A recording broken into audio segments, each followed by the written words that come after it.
Welcome to the Altered Call podcast. Today I want to talk about accepting reality. This is an important part of the discipleship path, so let's explore how it works. My name is Pillischafske. I believe that the Matrix is real. I believe that kayfabe must be kept at all times, and I believe that you were uniquely created to reflect God's glory in the world. We've spent a lot of time working through the discipleship path, and we have now reached the halfway point. I want to take a quick intermission here in order to address some ideas that apply to all levels of the framework, along with an interview with a member of my small group that has been using the plan to reshape his life. Today I want to cover the idea of accepting reality. It is the first thing that we do within each of the steps, but so far we have not addressed it directly. Reality is hard to define, and thereby it is also very hard to accept. To some degree, reality just is, and to another, it is subject to perception and interpretation. When I refer to accepting reality, I am speaking towards two separate ideas. The first idea is to accept as much about yourself as possible given your immediate circumstances. And the second is to accept the direction that your life is headed without outside interference. Neither of these things are easy to accept.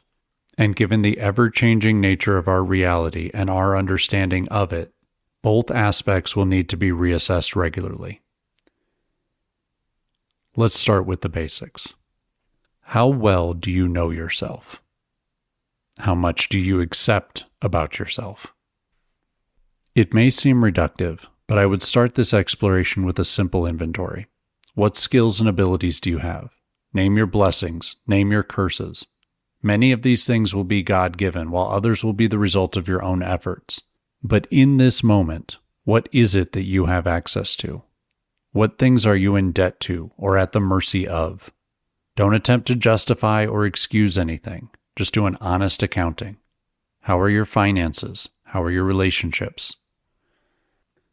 This isn't an exercise in how things could be or should be. Guilt isn't the point. Rebuilding isn't the point. Redemption isn't even the point. Let's just take an objective look at your life. Once you are done, I want you to sit with it. Regardless of how or why, this list represents either what you have been given or what you have earned. You don't have to like it, but it is the current state of your reality. To some, this status can be a surprise, because there's considerable temptation to perceive an idealized or partial view of ourselves. Often we will try to overlook the bad or pay excess attention to the good.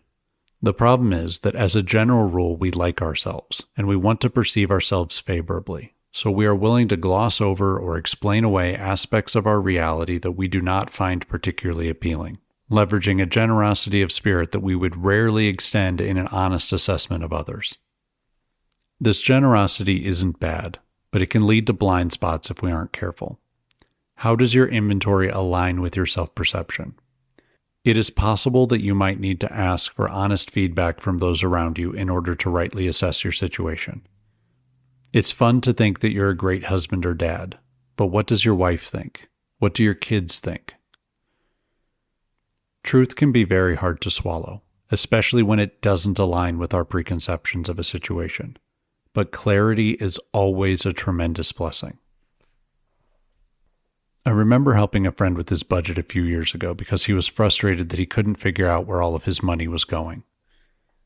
When we completed the first draft, everything looked fine. He should have had extra money at the end of every month.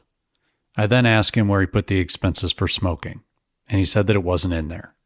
I asked him how much he had spent the previous month, and he said a couple $100, but explained that he wished that he hadn't. I then realized that the first draft that we had completed wasn't an actual budget, but an idealized version of how my friend wanted to spend money. Upon reworking the numbers, various problems became apparent, and there was far less left at the end of the month. But by putting together a budget that reflected reality, he now had clarity around the problem, and was given the opportunity to choose how to address it going forward. Some parts of your life aren't what you want them to be. Sometimes that's because of God, and sometimes that's because of you.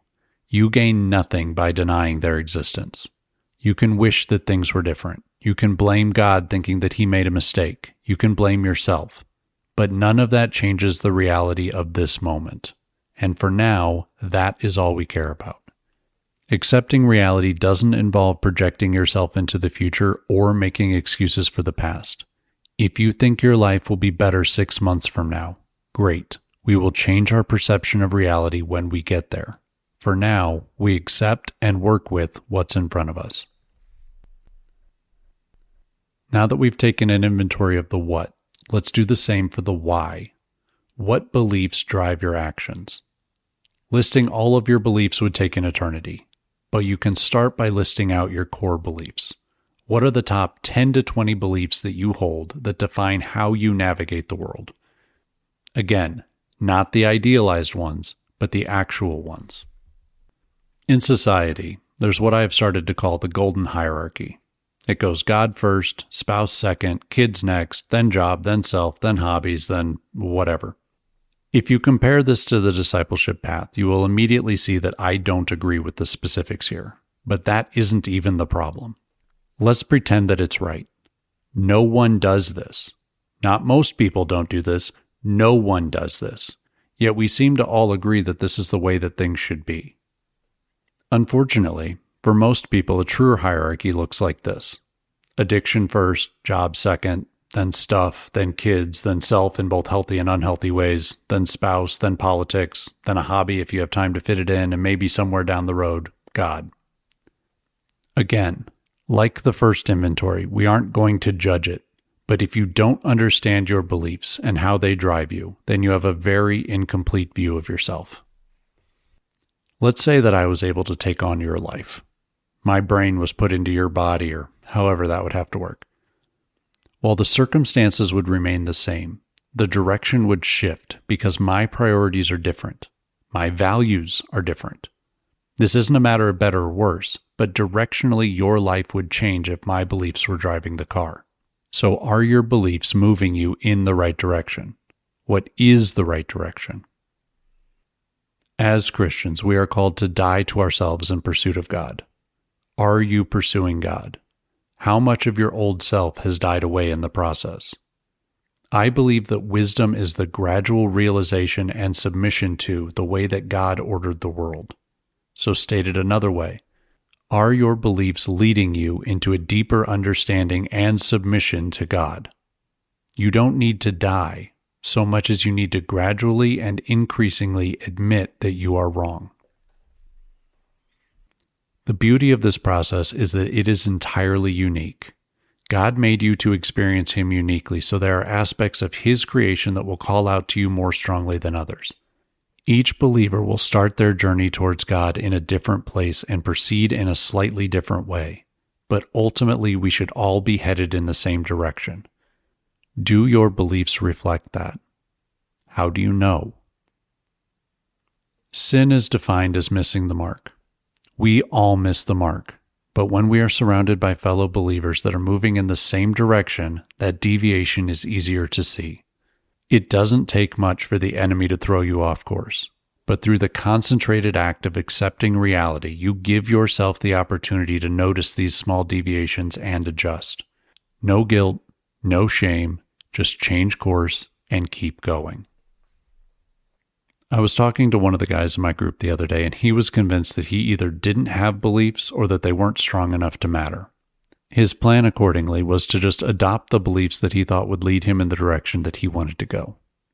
Unfortunately, that isn't how this works. It wasn't that he didn't have beliefs, but that he didn't understand how those beliefs interacted and ultimately dictated his behavior. You can choose to nurture an existing belief such that it becomes a stronger presence in your life, but you cannot pretend to believe something in hopes that it takes hold. Your beliefs are not simple. We like to view aspects of ourselves as independent of each other, such that they can be cleanly addressed at an individual level. I remember hearing the phrase human ecosystem for the first time, and suddenly it all made a higher degree of sense. You aren't a list of attributes that can be tweaked and changed until you reach the desired effect, but instead an extraordinarily complex system where aspects of yourself and even your beliefs themselves are interdependent. Changing one may cause an unexpected misalignment in another, or expose a greater threat lying underneath. I recently talked about how God was encouraging me to give up my various coping mechanisms, namely my dependence on my phone and food. I know that my addiction to my phone is a problem. I also know the mess of childhood trauma that it is covering up. God has made it clear to me that this is a wall that must come down. I am simply taking my time and digging in my heels because I presume the hell that will unleash in its wake. I also acknowledge the benefits that it has brought over time. I am very good at assimilating information and drawing inspiration from unique places. Many of the concepts that I bring to this podcast are as a result of listening to many and varied thinkers over the years. On my phone. It turns out that this weakness has served me over the decades. The utility of this particular weakness also saved me from more destructive ones. I like to say that as a kid, I was the perfect target for a drug or alcohol addiction. Somehow God helped me to avoid either of those, which I'm sure would have had more dramatic consequences. So in replacing this particular problem, I will need to address my past, find new ways to learn and grow, and make sure that I don't fall into something worse. I can spend time complaining about how this is unfair or that someone else has an easier time avoiding these traps, or I can take the next right step. While the call is simple, the path will be long and difficult. I have accepted this. Now I need to act on it. We are all bound to some degree by our reality, but our beliefs give us the opportunity to navigate within those bounds such that we are able to make the most of them.